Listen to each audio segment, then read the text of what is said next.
Hello everyone, आज हम Indian political thought के कुछ प्रीवियस ईयर क्वेश्चंस और कुछ मोस्ट इम्पॉर्टेंट क्वेश्चन देखेंगे। ऐसे क्वेश्चंस जो आने वाले समय में एनटीए पेपर 2 पॉलिटिकल साइंस में पूछ सकता है।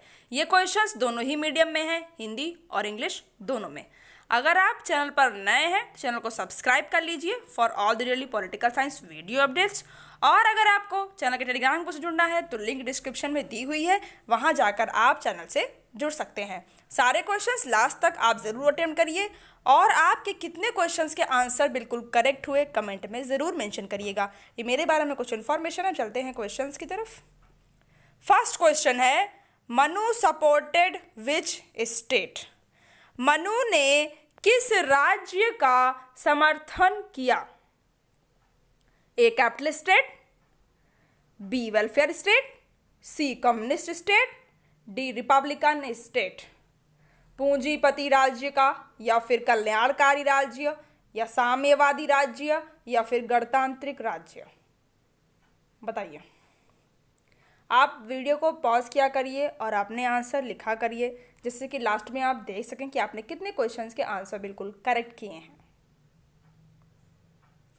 अगर आपने धर्मशास्त्र, कौटिल्य, मनु अच्छे से पढ़ा होगा तब आप इस क्वेश्चन का आंसर बिल्कुल सही कर सकते हैं। और देखिए, ये इम्पॉर्टेंट यूनिट है, इन पर क्वेश्चन कंटिन्यू एग्जाम में आ रहे हैं, तो आप इनको लीव नहीं कर सकते। इसका सही आंसर क्या होगा? देखिए, इसका बिल्कुल करेक्ट आंसर है ऑप्शन बी। कल्याणकारी राज्य वेलफेयर स्टेट को मनु सपोर्ट करते हैं और मनु ने कहा कि स्टेट को अर्थव्यवस्था पर भी नियंत्रण स्थापित करना चाहिए, वहाँ की इकोनॉमी पर भी स्टेट को कंट्रोल करना चाहिए, जिससे कि जो प्रॉपर्टी है वहाँ की उसका यूज़ स्टेट के हित के लिए हो सके, स्टेट के बेटरमेंट के लिए हो सके। अब यहाँ पर कल्याणकारी राज्य की बात तो मनु ने की ही है, लेकिन साथ में पनिशमेंट की भी बात की है कि अगर राज्य का अहित हो रहा है, कोई कर रहा है, तो उसे दंड भी मिलना चाहिए। आपको इसका आंसर मिल गया। देखते हैं नेक्स्ट क्वेश्चन क्या है। सेकेंड क्वेश्चन है, हाउ मेनी टाइप्स ऑफ आश्रम वर देयर इन धर्मशास्त्र? धर्मशास्त्र में कितने प्रकार के आश्रम की व्यवस्था थी? A3, B5, C4, D2। ये बहुत ज़्यादा इजी क्वेश्चन है। ज़रूरी नहीं है कि जब आप इंडियन पॉलिटिकल थॉट पढ़ने बैठे तभी आपको इसका आंसर आएगा। ये बहुत बेसिक सा क्वेश्चन है, मोस्ट लोगों को इसका आंसर पता होगा। इसका सही आंसर क्या है? 3, 5, 4, 2। कितने तरह के आश्रम की व्यवस्था धर्मशास्त्र में की गई है? इसका सही आंसर है ऑप्शन सी। 4 टाइप्स के आश्रम बताए गए हैं। कौन कौन से हैं वो? ब्रह्मचर्य आश्रम है जो कि 25 ईयर्स की एज तक रहता है। उसके बाद है गृहस्थ आश्रम जो 50 ईयर्स की एज तक है। और थर्ड है वानप्रस्थ आश्रम जो 50 से लेकर 75 ईयर्स की एज तक रहता है। और लास्ट है संन्यास आश्रम, 75 से 100 ईयर की एज तक रहता है। अब ऐसा नहीं है कि इस आश्रम की व्यवस्था सिर्फ आम आदमी के लिए ही की गई है, ये किंग को भी फॉलो करना चाहिए। और इस आश्रम से ये बताया गया कि इससे क्या होगा कि हर व्यक्ति अपनी ड्यूटीज़ को फॉलो करेगा, अपने कर्तव्य को निभाएगा। इसी वजह से इस आश्रम की व्यवस्था को बनाया गया। देखते हैं नेक्स्ट क्वेश्चन क्या है। थर्ड क्वेश्चन है, according to Kautilya what are the 2 wheels of the car? Kautilya के अनुसार गाड़ी के 2 पहिए कौन से हैं? ए फोर्ट एंड नेशन, किला और राष्ट्र, बी पनिशमेंट एंड किंग, दंड और राजा, सी ट्रेजरी एंड नेशन, कोष और राष्ट्र, या डी किंग एंड मिनिस्टर्स, राजा और अमात्य।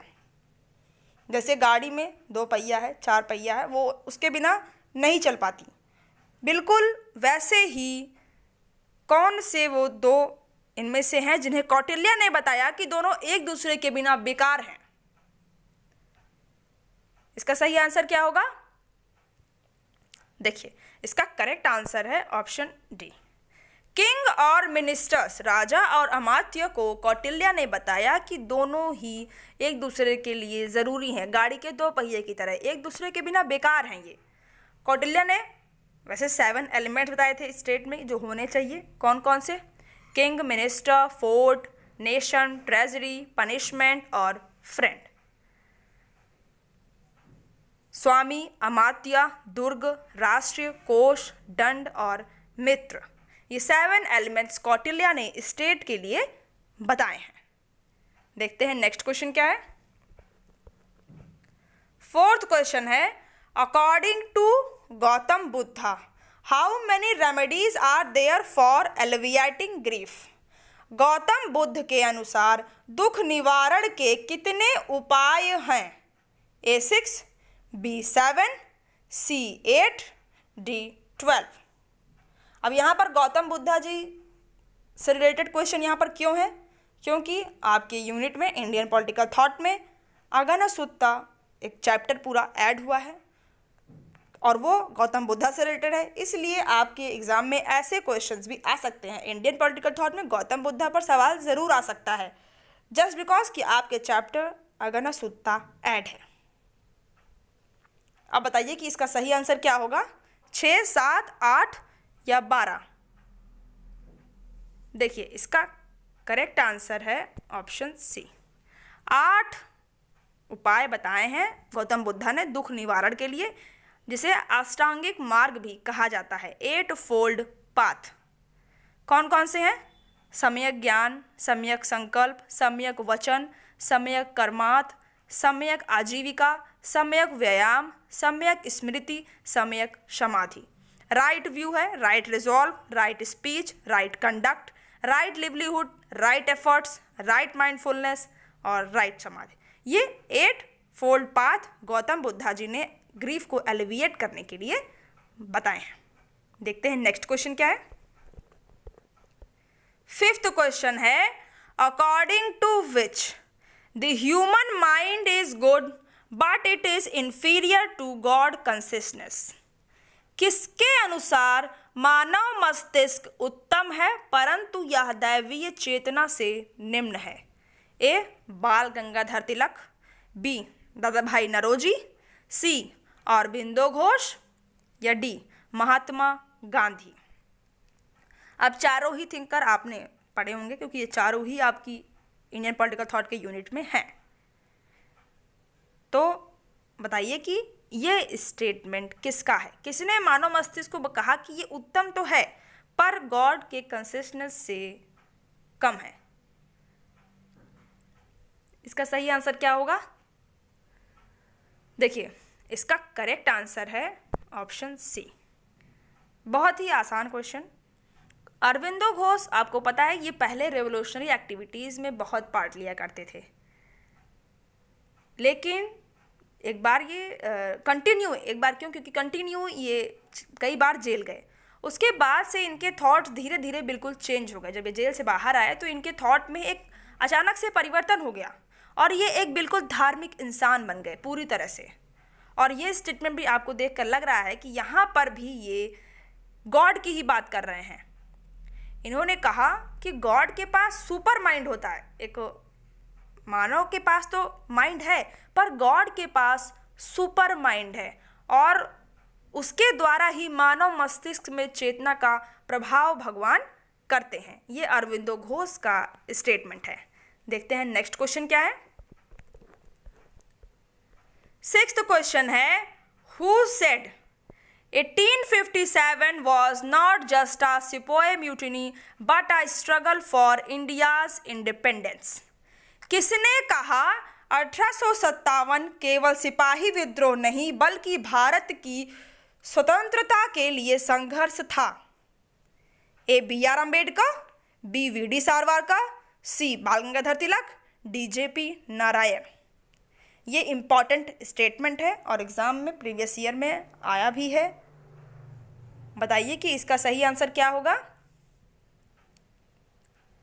देखिए इसका करेक्ट आंसर है option B. V D Savarkar ने ही ये बात कही है। इनकी बुक आपको पता होगा, जिसका नाम है the history of war of Indian independence. 1909 में इनकी ये बुक पब्लिश हुई है और ये स्टेटमेंट वीडी सावरकर का ही है। देखते हैं नेक्स्ट क्वेश्चन क्या है। 7th क्वेश्चन है, which thinker has called the power of non violence love and compassion the organized form of public power. अहिंसा, प्रेम और करुणा की शक्ति के संगठित स्वरूप को किस विचारक ने लोक शक्ति की संज्ञा दी? एएमएन रॉय ने, बी जेपी नारायण जयप्रकाश नारायण जी, या गांधी जी, या फिर स्वामी विवेकानंद। बताइए इसका सही आंसर क्या होगा। देखिए इसका सही आंसर है ऑप्शन बी, जेपी नारायण ने ही बताया है कि अहिंसा, प्रेम और करुणा की शक्ति के संगठित स्वरूप को लोक शक्ति कहा। जेपी नारायण आपको पता होगा सर्वोदय समाज के लिए इन्होंने प्रयास किया था और इसीलिए इन्होंने कहा कि इनका संगठन ज़रूरी है। अहिंसा, प्रेम और करुणा अगर संगठित हो जाएं और ये लोक शक्ति का स्वरूप ले लेंगे, जिससे कि सर्वोदय समाज को बनने में, एग्जिस्ट करने में आसानी रहेगी। इनके सर्वोदय समाज में आपको पता होगा कि नॉन वायलेंस रहेगा, अहिंसा रहेगा और एक्सप्लॉयटेशन से फ्री रहेगा। एक आइडियल समाज रहेगा सर्वोदय समाज, जिसकी जेपी नारायण जी ने बात की। देखते हैं नेक्स्ट क्वेश्चन क्या है। 8th क्वेश्चन है, according to which imperialist rule can never do good to the general public. किसके अनुसार साम्राज्यवादी शासन कभी भी आम जनता की भलाई नहीं कर सकता? ए बाल गंगाधर तिलक, बी गोपाल कृष्ण गोखले, सी रविंद्रनाथ टैगोर, डी मोहम्मद इकबाल। यह एग्जैक्ट स्टेटमेंट है इन चारों में से एक का। 4 थिंकर्स आपको मेंशन है, पर एक थिंकर इनमें से हैं जिन्होंने ये एग्जैक्ट स्टेटमेंट दिया है कि साम्राज्यवादी शासन कभी भी आम जनता की भलाई नहीं कर सकता। देखिए इसका करेक्ट आंसर है ऑप्शन ए, बाल गंगाधर तिलक ने ही ये स्टेटमेंट दिया। तो बाल गंगाधर तिलक किसकी मांग कर रहे थे? वो स्वराज की मांग कर रहे थे और इन्होंने कहा कि स्वराज के अंदर केवल डेमोक्रेटिक गवर्नमेंट बन सकती है, साम्राज्यवाद कभी भी आम जनता की भलाई नहीं कर पाएगा। एक डेमोक्रेटिक गवर्नमेंट स्वराज में रहेगी जिसमें कि आम जनता का भला हो सके।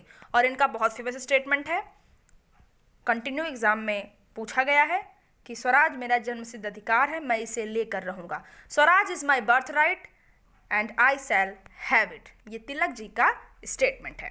देखते हैं नेक्स्ट क्वेश्चन क्या है। 9th क्वेश्चन है, whose concept is history revolves like a circle. इतिहास एक चक्र के समान घूमता है, किसकी संकल्पना है? ए दीनदयाल उपाध्याय की, बी कबीर की, सी राम मनोहर लोहिया की, या डी पेरियार ईवी रामास्वामी की। बताइए,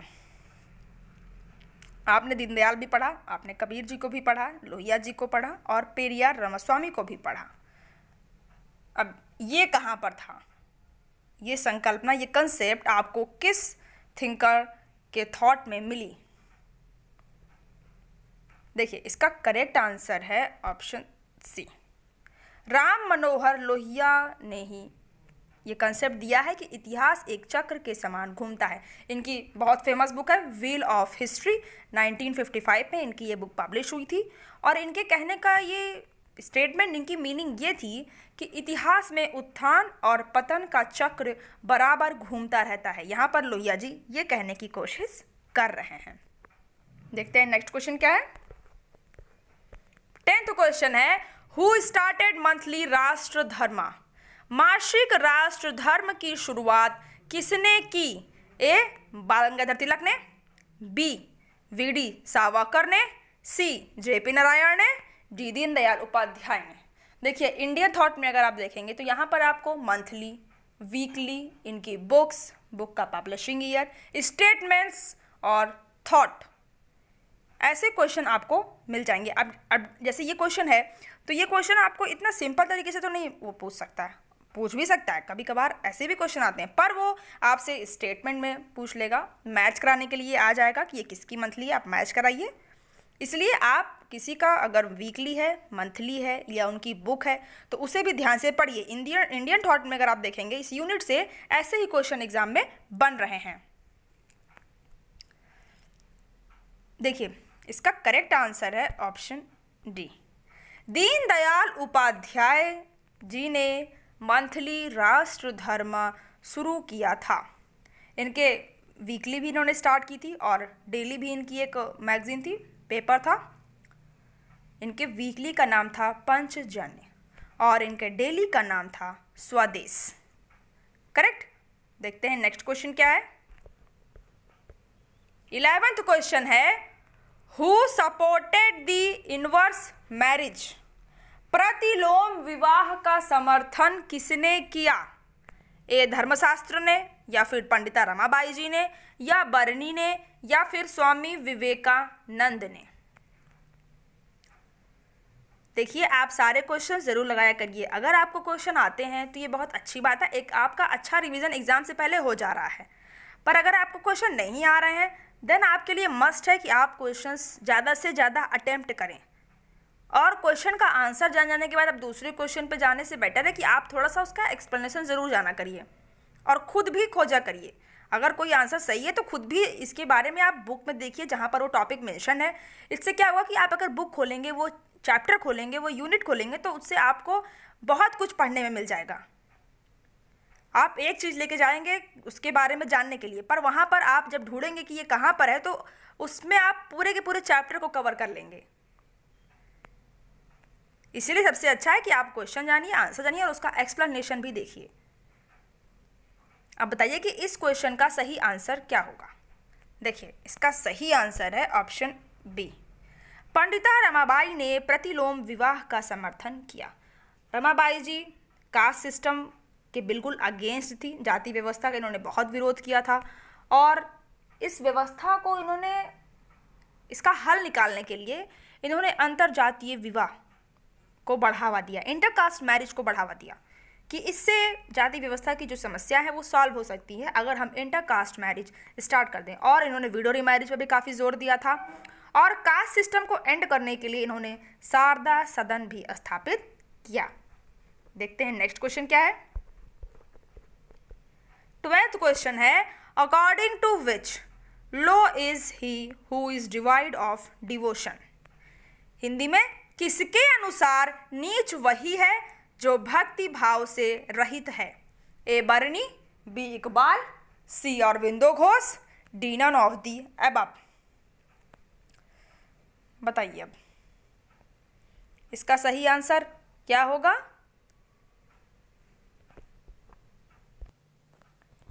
इसका सही आंसर क्या होगा? नीच वही है जो भक्ति भाव से रहित है। किसका स्टेटमेंट है ये? आपने बरनी को पढ़ा, आपने इकबाल को भी पढ़ा, अरविंदो घोष को भी पढ़ा, या फिर D none of the above, इनमें से कोई नहीं। तो अगर आपने इन तीनों के बारे में पढ़ा होगा, ये तीनों क्या इस स्टेटमेंट को इन्होंने कहा है? अगर इन्होंने नहीं कहा फिर किसने कहा है? इसका सही आंसर क्या होगा? देखिए इसका करेक्ट आंसर है option D, none of the above.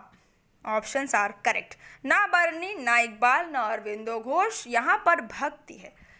तो ये किसका स्टेटमेंट है? ये कबीर जी का स्टेटमेंट है। उन्होंने ही माना है कि बड़ा वही है जिसके हृदय में राम बसते हैं, और इसी से रिलेटेड इनका ये स्टेटमेंट है कि नीच वही है जो भक्ति भाव से रहित है। और कबीर जी ने कहा कि ऊंचे कुल में या हाई कास्ट से बिलोंग करने से कोई बड़ा या छोटा नहीं होता, अपनी भक्ति भाव से ही वो बड़ा या छोटा होता है। देखते हैं नेक्स्ट क्वेश्चन क्या है। 13th क्वेश्चन है, हु अपोज्ड वर्णाश्रम रिलीजन? वर्णाश्रम धर्म का विरोध किसने किया? ए पेरियार ईवी रामास्वामी, बी मोहम्मद इकबाल, सी पंडिता रमाबाई, डी शांति पर्व। बताइए इसका सही आंसर क्या होगा। देखिए इसका करेक्ट आंसर है ऑप्शन ए। पेरियार ईव रामास्वामी वर्ण आश्रम धर्म के विरोधी थे और इसी वजह से तो इन्होंने कांग्रेस पार्टी भी छोड़ दी थी, जहां पर गैर ब्राह्मणों के साथ भेदभाव किया जा रहा था। पेरियार चाइल्ड मैरिज के अगेंस्ट थे, जो इनइक्वालिटी वुमेन्स के साथ है उसके भी अगेंस्ट थे, और वर्ण आश्रम धर्म को तो ये बिल्कुल भी पसंद नहीं करते थे। देखते हैं नेक्स्ट क्वेश्चन क्या है। 14th क्वेश्चन है, from whom did Gandhi ji teach that every person should labor, the more important a lawyer's labor is, the more important the barbers are as well। Gandhi ji ने किससे शिक्षा ली है कि प्रत्येक व्यक्ति को श्रम करना चाहिए, जितना महत्व एक वकील के श्रम का है उतना ही महत्व नाई के भी श्रम का है। ए टोल्स्टॉय से, बी डेविड थोरो से, सी जॉन रस्किन से, या डी गौतम बुद्ध से। बताइए। गांधी जी कहीं ना कहीं सबसे प्रभावित थे, टोल्स्टॉय से भी थे, डेविड थोरो से भी थे, जॉन रस्किन से भी थे और गौतम बुद्ध से भी थे। पर उनको इसकी शिक्षा कहाँ से मिली कि प्रत्येक व्यक्ति को श्रम करना चाहिए, फिर वो चाहे वकील का श्रम जितना इम्पोर्टेंट है उतना ही इम्पोर्टेंट एक नाई का भी श्रम होता है, क्योंकि फिजिकली दोनों वर्क कर रहे हैं, कोई काम छोटा या बड़ा नहीं है। सबसे इम्पोर्टेंट यहाँ पर लेबर है। ये शिक्षा गांधी जी को किससे मिली?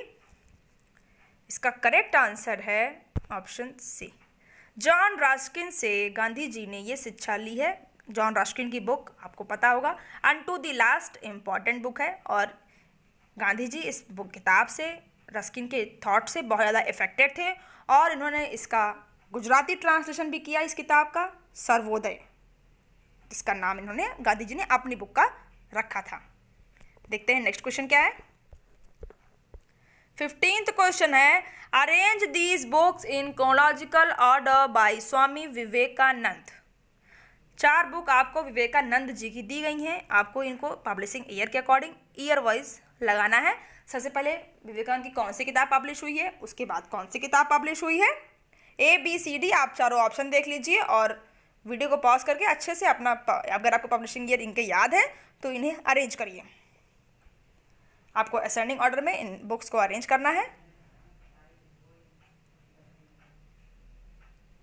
ये देखिए इस तरह के क्वेश्चंस मैं हमेशा कहती हूँ बहुत इंपॉर्टेंट है। 1-2 तो आपको पब्लिशिंग ईयर लगाने के लिए मिल जाएंगे, फिर वो किसी भी यूनिट से हो, इंडियन थॉट के यूनिट से हो या वेस्टर्न थॉट के यूनिट से हो, या पब्लिक एक्ट की भी बुक्स आती हैं अब तो अरेंज करने के लिए पब्लिशिंग ईयर के अकॉर्डिंग। इसलिए ऐसे क्वेश्चन आप ज़रूर अटेम्प्ट किया करिए। अगर आपको नहीं आता तब आपको आ जाएगा कि हाँ ये बुक इस साल पब्लिश हुई थी, पर अगर आप उस तरह के क्वेश्चन ही नहीं सॉल्व करेंगे तब आपका सामना कैसे हो पाएगा, फिर आप एग्जाम में कैसे करेंगे।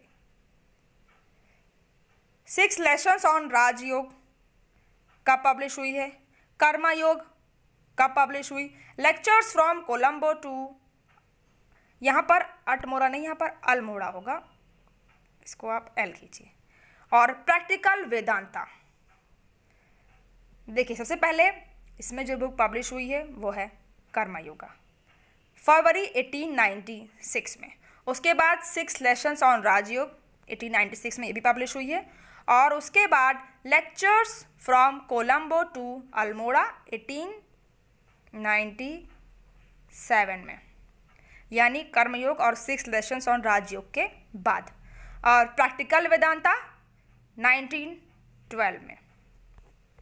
1912 में प्रैक्टिकल वेदांता विवेकानंद जी की किताब पब्लिश हुई थी। अब ईयर वाइज सबसे पहले आएगी कर्मयोगा, फरवरी 1896, उसके बाद आएगी 6 lessons on Rajyoga, second, first और फिर थर्ड आएगी 1897 lectures from Colombo to Almora, और लास्ट में फोर्थ प्रैक्टिकल वेदांता 1912 की, यानी कि इसका ऑप्शन डी जिसने भी लगाया है उसका आंसर बिल्कुल करेक्ट है। देखते हैं नेक्स्ट क्वेश्चन क्या है। 16th क्वेश्चन है, when did Mahatma Gandhi establish the transversal British India society.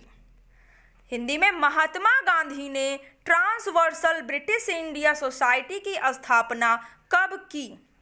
A 1902, B 1909, C 1903, D 1904, 1902, 1909, 1903, 1904। बताइए। ये एसोसिएशन, ये सोसाइटी गांधी जी ने एस्टैब्लिश की है।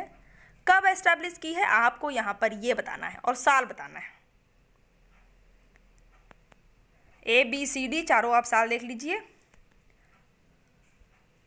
देखिए इसका करेक्ट आंसर है ऑप्शन सी। 1903 में गांधी जी ने ट्रांसवर्सल ब्रिटिश इंडिया सोसाइटी की स्थापना की थी। किस लिए की थी? To protest against the anti Indian legislation in the area. Correct. देखते हैं नेक्स्ट क्वेश्चन क्या है। 17th क्वेश्चन में आपसे पूछ रहा है which of the following are correct. 2 statement आपको दिए गए हैं, आपको बताना है कि कौन सा स्टेटमेंट सही है। पहला स्टेटमेंट है Aurobindo Ghosh went to London and become a member of secret society. London जाकर अरविंदो घोष गुप्त समाज के सदस्य बने। Second, he was a moderate thinker, वे नरमपंथी विचारक थे। अरविंदो घोष की बात हो रही है। बताइए केवल फर्स्ट सही है, केवल सेकेंड सही है, या दोनों ही स्टेटमेंट सही है, या फिर एक भी स्टेटमेंट सही नहीं है। अरविंदो घोष बहुत इंपॉर्टेंट है, इन पर क्वेश्चंस एग्जाम में आते हैं, इनको आप अच्छे से पढ़िएगा और जिन्होंने भी पढ़ा है वो इस क्वेश्चन का आंसर करें कि सही आंसर क्या होगा। क्या अरविंदो घोष ने लंदन जाकर किसी गुप्त समाज की सदस्यता ली थी? और क्या अरविंदो घोष नरमपंथी विचारक हैं? ABCD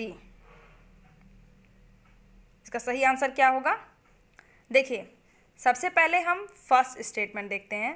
क्या कह रहा है कि Aurobindo Ghosh went to London and became a member of the secret society. Aurobindo Ghosh London जाकर के गुप्त समाज के सदस्य बने। ये बात बिल्कुल सही है। अरविंदो घोष लंदन इंग्लैंड गए थे और वहाँ पर वो गुप्त समाज के सदस्य बने थे जिसका नाम था लोटस एंड डैगर, और जिसका काम क्या था? ब्रिटिश को ओवरथ्रो करना। सेकेंड स्टेटमेंट क्या है? He was a moderate thinker, वे नरमपंथी विचारक थे। ये बात गलत है। अरविंदो घोष नरमपंथी नहीं थे, ये गरमपंथी थे। ये मॉडरेट नहीं थे, ये एक्सट्रीमिस्ट से बिलोंग करते हैं। बल्कि इन्होंने तो मॉडरेट थिंकर की बहुत आलोचना की थी, क्योंकि ये मानते थे कि जो नरमपंथी हैं वो सामाजिक सुधार की बात करते हैं कि सबसे पहले सोशल रिफॉर्म्स किया जाए। लेकिन अरविंदो घोष और जो गरमपंथी विचारक थे उनका मानना ये बिल्कुल नहीं था। वो जोर देते थे कि सबसे ज़्यादा ज़रूरी हमारे लिए स्वराज है, सोशल रिफॉर्म से भी पहले हमें स्वराज की ज़रूरत है। और इसीलिए अरविंदो घोष ने स्वदेशी, स्वराज, बहिष्कार और स्वशासन को सपोर्ट किया। तो इसका सही आंसर क्या हो जाएगा? Only first statement is correct. देखते हैं नेक्स्ट क्वेश्चन क्या है। 18th क्वेश्चन में आपको मैच कराना है। आइडियाज़ दिए हैं और ओनर दिया है। मेनली यहाँ पर ये आइडियाज़ हैं और जो भी ओनर हैं यहाँ पर गांधी जी ने एक तरह से वो प्रभावित हुए थे। जैसे कि भाईचारा है, ये गांधी जी किससे प्रभावित हुए थे? उन्होंने भाईचारा का विचार अपनाया था। अहिंसा का विचार उन्होंने किससे प्रभावित होकर अपनाया था? भैया ब्रेड लेबर का विचार है। ब्रेड लेबर का अर्थ होता है कि सबको बॉडी लेबर काम करना पड़ेगा अपनी लिविंग को चलाने के लिए, अर्न करने के लिए। ये ब्रेड लेबर है। इसका विचार गांधी जी ने कहाँ से लिया? सिविल डिसोबीडियंस, इसका विचार गांधी जी ने किससे लिया? आप मैच कराइए। इस्लाम रिलीजन है, बुद्धिस्ट हैं, टोल्स्टॉय हैं, डेविड थोरो हैं। ABCD को आप फर्स्ट, सेकेंड, थर्ड, फोर्थ से मैच कराइए और देख लीजिए फर्स्ट, सेकेंड, थर्ड, फोर्थ आपको यहाँ पर ऑप्शंस हैं। इसका सही आंसर क्या होगा? देखिए आप वीडियो को पॉज करके क्वेश्चन लगाया करिए, बिल्कुल ऐसे जैसे आप एग्जाम में बैठे हुए हैं। बिल्कुल माइंड कंसंट्रेट करके देखिए। सबसे पहले ब्रदरहुड, बंधुत्व का, भाईचारे का जो विचार था ये इस्लाम धर्म से लिया गया। फिर है नॉन वायलेंस, अहिंसा, अहिंसा और शांति, ये बौद्ध धर्म से लिया गया। फिर ब्रेड लेबर, ब्रेड लेबर का विचार गांधी जी ने टोल्स्टॉय से लिया था। और सिविल डिसोबीडियंस, इसका विचार गांधी जी ने डेविड थोरो से लिया था। गांधी जी टोल्स्टॉय की बुक थी वॉर एंड पीस, उससे भी बहुत ज़्यादा अफेक्टेड थे और इसी वजह से जो टोल्स्टॉय के ब्रेड लेबर के विचार थे, गांधी जी इससे अत्यंत प्रभावित हुए। अब इसका सही आंसर क्या होगा? ए का फर्स्ट, बी का सेकंड, सी का थर्ड, डी का फोर्थ, यानी जिसने भी ऑप्शन फर्स्ट लगाया उसका आंसर बिल्कुल करेक्ट है। देखते हैं नेक्स्ट क्वेश्चन क्या है। 19th क्वेश्चन है, name the word used by Jawaharlal Nehru while giving a speech on the eve of India's independence. Bharat की स्वतंत्रता की पूर्व संध्या पर भाषण देते समय जवाहरलाल नेहरू द्वारा प्रयुक्त शब्द का नाम बताइए। Tryst with destiny, freedom for the nation, Indian constitution, importance, ये नन ऑफ द अबव। जब देश आज़ाद हुआ उस समय नेहरू जी ने अपनी एक स्पीच दी थी, उसका नाम क्या है आपको यहाँ पर ये बताना है। ए बी सी डी आप देख लीजिए। 1947 14 अगस्त को मिडनाइट में ये स्पीच थी नेहरू जी की। देखिए इसका सही आंसर है option A, tryst with destiny. ये स्पीच नेहरू जी ने इंडियन कॉन्स्टिट्यूएंट असेंबली पार्लियामेंट में 14 अगस्त 1947 को मिडनाइट को दी थी और जिसमें इन्होंने फाइनली नेशन इंडिपेंडेंट हो गया की बात की थी और अब नेशन पर कोई एक्सटर्नल रूल नहीं होगा और हमने जैसा सोचा था वैसा होने जा रहा है, भारत आज़ाद होने जा रहा है। ये बात जवाहरलाल नेहरू ने अपनी स्पीच में कही थी। देखते हैं नेक्स्ट क्वेश्चन क्या है। 20th क्वेश्चन है, this book is written by India's first prime minister Jawaharlal Nehru during the imprisonment in 19 यहाँ पर 1992 नहीं होगा, 1942। 1942 से 1946 अहमदनगर में जब जवाहरलाल नेहरू जी जेल में थे उस समय उन्होंने कौन सी किताब लिखी? यह पुस्तक भारत के प्रथम प्रधानमंत्री जवाहरलाल नेहरू द्वारा 1942 से 1946 में अहमदनगर में कारावास के दौरान लिखी गई है। कौन सी बुक है?